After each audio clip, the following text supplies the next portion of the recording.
Pak Jokowi nampaknya punya sebuah kebiasaan, yaitu marah-marah, kesal, dan uring-uringan sendiri atas kinerja dari beberapa proyek pemerintah. Bisa jadi beliau lupa bahwa presidennya adalah Joko Widodo. Namun hal ini mari kita lihat dari bright side, rakyat Indonesia punya presiden yang kocak dan jenaka, dengan kita tertawa dan tersenyum mudah-mudahan daya tahan tubuh kita, terutama dalam menghadapi COVID-19 bisa meningkat.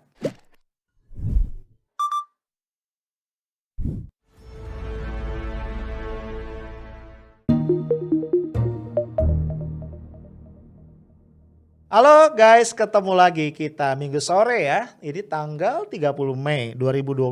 Besok udah akhir bulan ya, hari terakhir bulan Mei. Udah ganti bulan baru, hampir setengah tahun ya sudah kita lewati. Kayaknya kita perlu mulai flashback ya, evaluasi. Nah, gimana weekend lo hari ini? Seru nggak? Ya mungkin lo jalan-jalan sama keluarga, mungkin lo nongkrong sama teman-teman yang udah lama gak ketemu ya. Tapi apapun yang lo lakukan, gue cuman pengen ngingetin, please ya, jangan abaikan, terus perhatikan, jaga ya, jangan teledor dalam hal-hal yang berkaitan dengan protokol kesehatan ya. Jangan sampai acara santai kita berubah jadi musibah. Setuju ya? Oke, Bro, belakangan ini gua nggak tahu ya, gua merasa bersyukur banget ya tinggal di Indonesia dan senang banget punya presiden yang namanya Joko Widodo, Pak Jokowi. Kenapa? Karena Pak Jokowi itu jenaka banget, kocak. Ya nggak sih? Ya coba aja lu lihat ya, apa yang beliau ucapkan ya, kebijakan yang diambil, langkah-langkah yang dilakukan ya, itu lucu loh kalau diperhatiin dan kalau kita perhatiin tuh, apa ya, bikin kita ketawa ya, bikin kita senyum-senyum lah minimal.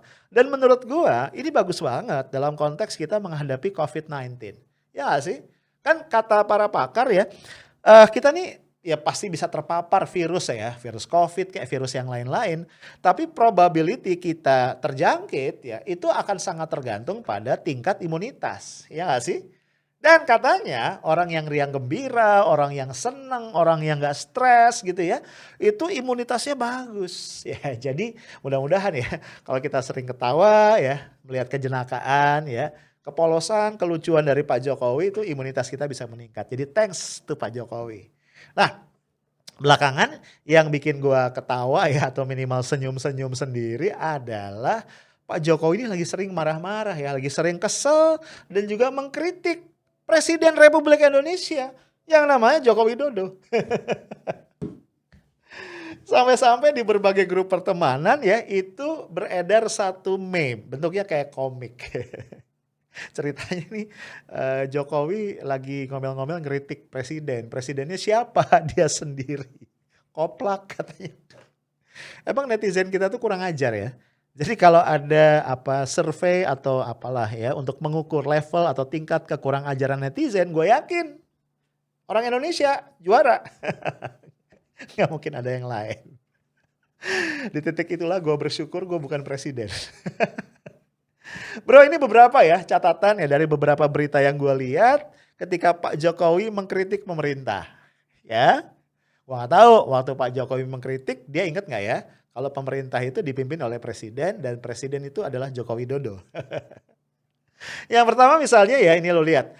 Ada berita di mana Pak Jokowi kesal ya, Pak Jokowi mengkritik, gua nggak tahu sampai marah atau enggak, gara-gara ada waduk yang dibangun ya. Ya lo tahu ya waduk itu kan dibangun untuk sarana irigasi ya.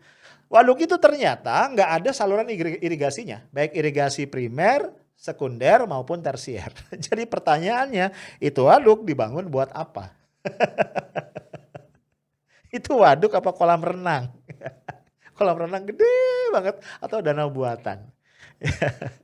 Ya pertanyaan gue ini perencanaannya gimana sih, ya kan? Ya bikin waduk kan mahal ya, pasti ada feasibility studies, ada proposalnya, ada apa rancangan anggarannya segala macam. Pasti juga masuk di situ apa pemanfaatannya kayak apa kan begitu ya. Kalau sampai bisa di situ ya, itu kan alpanya gede banget ya, nggak ada saluran irigasinya, terus buat apa?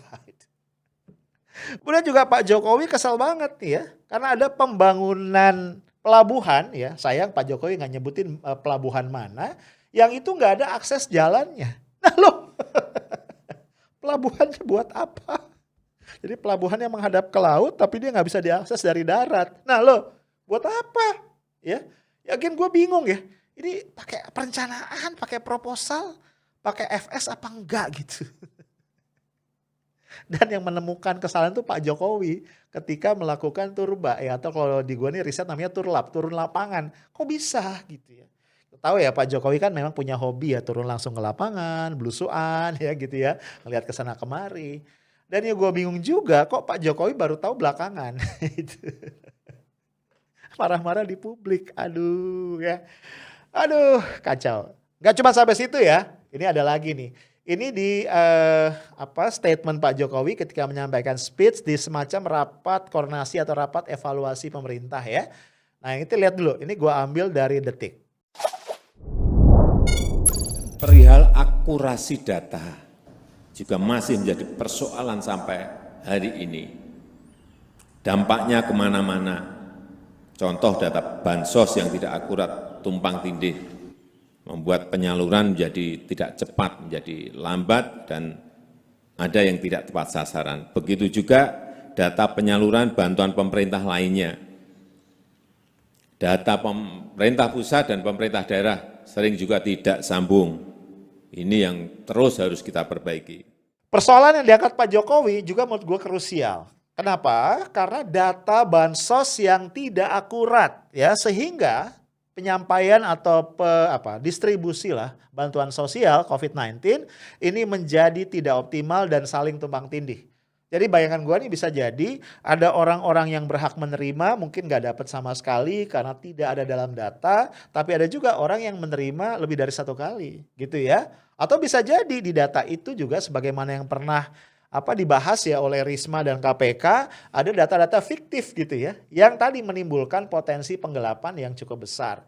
Dan data ini kemudian memang katanya akan diperbaharui. Tapi gue pernah bikin podcast kan ya, KPK menengarai ada pemborosan sampai 581 miliar ya potensinya di dalam proyek untuk pembaharuan data di Kemensos. Nah kembali ke Pak Jokowi tadi. Gua ya asli geli ya, ini kok presiden jadi bukan presiden, Pak Jokowi jadi ngomel-ngomel sendiri gitu. Gua gak tahu nih yang lagi ngomel nih Pak Jokowi yang presiden atau Pak Jokowi yang mana. Nah guys, satu hal lagi yang menjadi objek dari kekesalan ya dari Pak Jokowi adalah masalah penyerapan anggaran ya yang sangat rendah. Ya lu tahu kalau kita ingin ekonomi itu tumbuh ya, maka salah satu motornya adalah government expenditure ya, anggaran pendapatan dan belanja negara. Ya gue pernah jelasin ya di satu podcast, gue lupa podcast yang mana.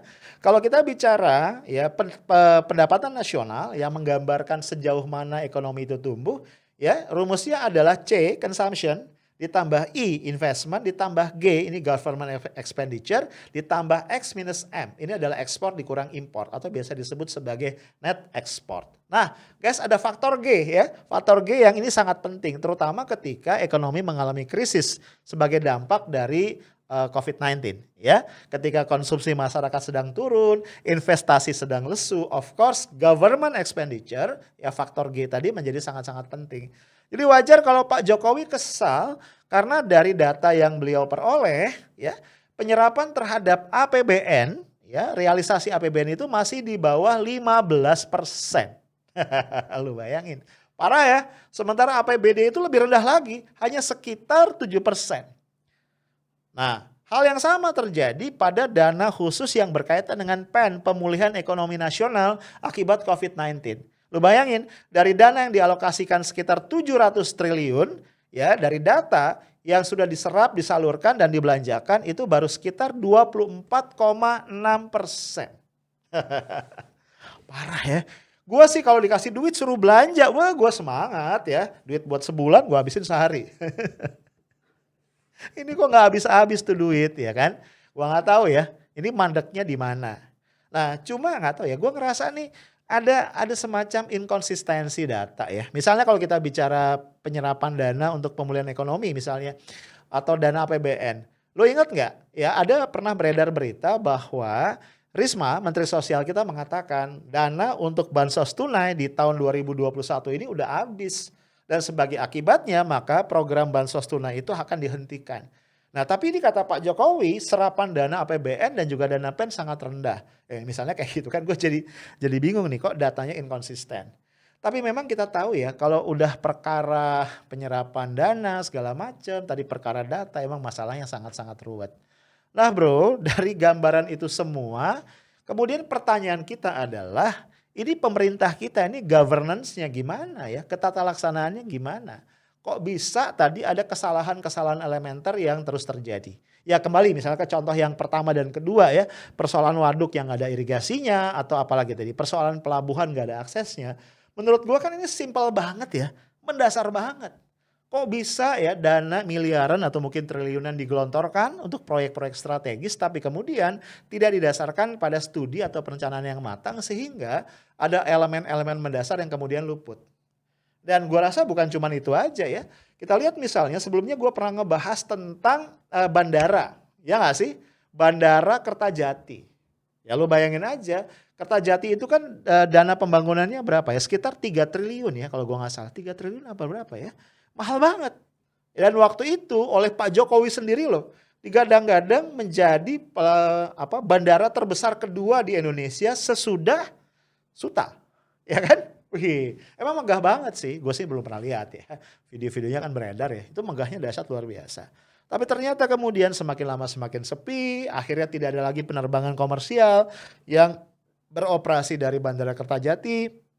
Dan akhirnya tutup ya. Hanya menjadi tempat orang selfie, tempat orang priwet ya kan. Atau juga akan dijadikan sekarang bengkel pesawat. Dan juga relokasi dari PT DI dan juga PT Pindad. Nah pertanyaan gue adalah tadi Bandara Kertajati ini kan lucu ya. Jaraknya lu bayangin dari Bandung itu kalau nggak salah sekitar 100 kilometer. Ya. Dan lu bayangin aja nanggung kan akhirnya ya. Orang jangan-jangan mikir mendingan gue ke Suta sekalian gitu ya. Nah guys ini contoh-contoh yang membuat gue berpikir jangan-jangan ini impact ya. Impact dari slogan yang sering digaungkan oleh Pak Jokowi sejak awal dia menjadi presiden di periode pertama. Masih ingat gak slogannya? Bekerja, bekerja, bekerja. Akhirnya apa? Orang menjadi random ya. Ya kerjain ini, bikin infrastruktur ini, bikin project ini, bikin itu dan seterusnya dan seterusnya. Tapi kemudian antara yang satu dengan yang lain, project yang satu dengan yang tidak pernah dipikirkan sinkron atau tidak.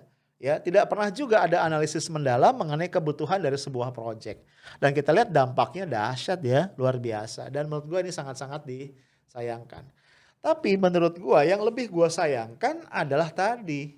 Gak tahu ya ini gue sayangkan atau bikin gue senang ya. Karena gue punya bahan buat ketawa. Ya gue sayangkan lah ya sebagai rakyat Indonesia. Yang lebih gue sayangkan adalah sikap presiden. Ya, kan gini ya, kita ini kan menganut sistem presidensial. Ya gak sih? Kalau kita bicara sistem presidensial, Pak Jokowi sebagai presiden adalah penanggung jawab tertinggi dari kekuasaan eksekutif. Dia bukan cuma kepala pemerintahan loh bro, tapi juga bahkan kepala negara. Artinya apa? Tanggung jawab ya proses pembangunan segala macam ada di tangan Pak Jokowi. Gitu loh. Terus kenapa beliau jadi ngomel-ngomel di publik? Ini yang gue bingung ya. Kenapa jadi Pak Jokowi ngomel-ngomel di publik? Kan gitu ya, komandannya Pak Jokowi sendiri.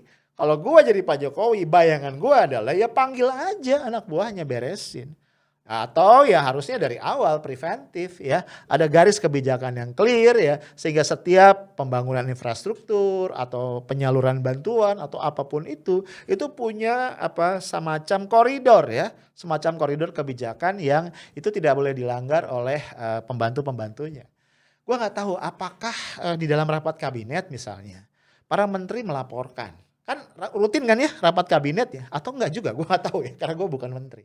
Bayangan gue kan rutin tuh ya harusnya rapat kabinet. Dan kemudian menteri itu akan melaporkan progres ya dari proyek-proyek pembangunan yang penting. Sehingga Pak Jokowi ketika turun lapangan gak perlu kaget gitu.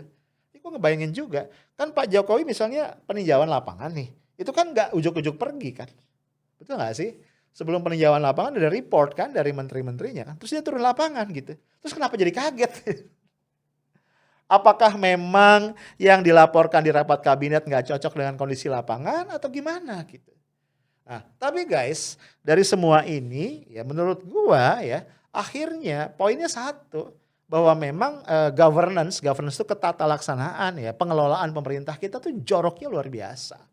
Ya, sampai hal-hal yang basic aja itu nggak bisa dikelola dengan baik. Nah bro, tapi menurut gua ya tadi, kita nggak perlu ngomel ya. Kita see from the bright side. Ya, bright side-nya adalah ada hal-hal lucu yang kemudian bisa kita tertawakan bersama-sama. Ya tadi dalam konteks untuk meningkatkan daya tahan kita, meningkatkan imunitas supaya mudah-mudahan kita tetap sehat walaupun pandemi COVID-19 sampai hari ini masih setia menyertai kita. Ya, bro, gue yakin nih 150%, Hakul yakin yang dibikin ketawa, ngakak ya sama omelan-omelan Pak Jokowi tadi terhadap pemerintah bukan cuman gue. Banyak banget deh orang Indonesia, mungkin termasuk lu ya. Ini ada satu tweet yang lucu banget menurut gue. Jadi di si netizen nih, Hanif siapa gitu namanya, lu lihat nih ya. Dia ngikutin Pak Jokowi, dia bilang, "Pak, kritiknya jangan keras-keras." Nanti dihajar sama buzzer RP. Bener juga ya, selama ini kan para oposan, ya orang-orang yang di barisan oposisi yang mengkritik pemerintah itu harus siap ya. Salah satu risikonya tadi, buzzer RP akan menghadang, menghabisi. Kita lihat ya besok Pak Jokowi dihajar buzzer apa enggak. Tapi jangan-jangan bisa dipuji malah ya Pak Jokowi ya. Oh lihat Pak Jokowi gitu ya. Sangat terbuka. Emang ya ada aturan pertama presiden gak pernah salah. Aturan kedua kalau presiden salah maka merujuk pada aturan nomor 1. Ya itu aja bro dari gua. Tetap tersenyum, tetap ketawa, terbahak-bahak dan ngakak juga boleh. Ya tapi better jangan ketawa sendiri ya. Ntar pada gila lagi ya. Kalau ketawa sama teman lebih enak ya.